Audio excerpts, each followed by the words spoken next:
Guys, one thing that you will learn, like I have several times in my life, is that sometimes the best thing to use and the thing you need is something that's already been on the market, and sometimes something that's been on the market for decades.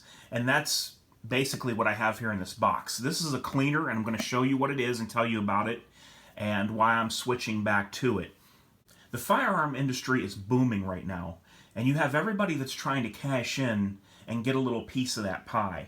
You're always going to have new companies with fancy labels, logos, catchy marketing phrases and slogans, and just different schemes, products that are exaggerated and don't do everything that the manufacturer claims that they do.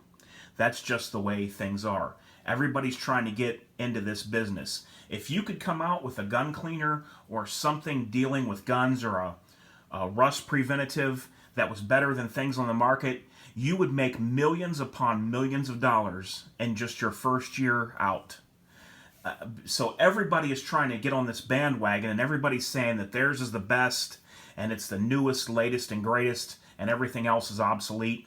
Well, that's just not true. So let me go ahead and unbox this, and let me tell you what I'm going back to, and I'll tell you a couple of the reasons why, and things that I had been using. And not that the things that I had been using are trash or no good. That's not the case by any means. It's just that there's some reasons why I wanted to do this. Here it is, guys. You can tell already, I bet. Tell what that is. Hoppe's number 9, guys. And this is what I am switching back to. Now, what I had been using was Frog Lube, and I had been using Ballistol. Now, Ballistol had been working great for me on most things that I used it on. Like when I'd come home from the range with an AR, and I would use a bore snake. Or with some of my Glock 9mm, I'd come home and use a bore snake. Just 1 or 2 passes, and the barrel would look like a mirror, and I'd pretty much be done with it.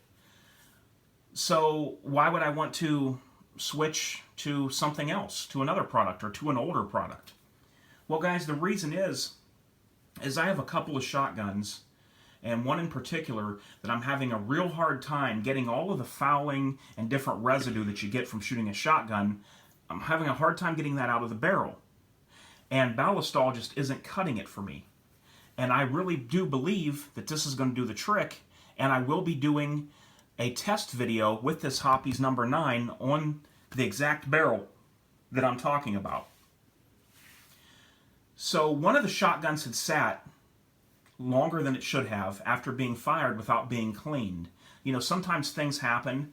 I had the shotgun where I keep my guns in storage, and it just ended up sitting and didn't get anything done to it. But I have cleaned shotgun barrels in the past for friends of mine, and I've got the barrels to look like a mirror. I couldn't even come close to doing that on one of my shotguns. And another one is the 590A1. I shot it, and not too long after that, I took it in to clean it, and I used Ballistol, I used a brass brush, I used patches. I let the Ballistol sit on 2 different occasions in the barrel, gave it time to work, and still, it just didn't come as clean as I'd like. It didn't look like a mirror definitely down the barrel, and there was still residue in there that I could see with the light. It probably was good enough to go ahead and put away, and most guys probably wouldn't even have cared, but I just want to get that barrel as clean as I can, and I believe that this Hoppe's number 9 is going to do the trick. Now, don't throw away your Ballistol, don't throw away your Frog Lube and any other kind of cleaner that you use and you like, because by no means am I getting rid of my Ballistol. If I go shoot an AR-15 right now or one of my handguns, I can come home, pull a bore snake through it, and that barrel will it'll look like a mirror when you hold it up to the light. You'll actually see reflection in there. But I just think that this is going to do the trick for me when I use it on my shotgun barrel, and I'm going to test that live on camera right in front of you. The barrel had already been treated and cleaned several times with Ballistol, and I'm going to put it on camera, and I'm going to put the Hoppe's number 9 in the barrel, and I'll show you me putting it in the barrel, and then I'm going to leave it sit for 15 minutes, turn the camera on, and we're going to see with a brass brush, and just like we did with the Ballistol, we're going to see how much more residue comes out of that barrel using this Hoppe's number 9. Should be a good little interesting video piece for the gun community out there to show you if you can get more out by using this. It'll be a good test. That way, if you have something you need it on. Now, you got to be sure, though, to oil what you use this on, because this is not an all-in-one. This is not an oil and a preservative and a cleaner. This is a cleaner. And this does have harsh chemicals in it. This isn't the synthetic model that they have now. This is the old school, the kind I used, going back some years. This has chemicals in it. You want to use rubber gloves. You want to do it in a well-ventilated area.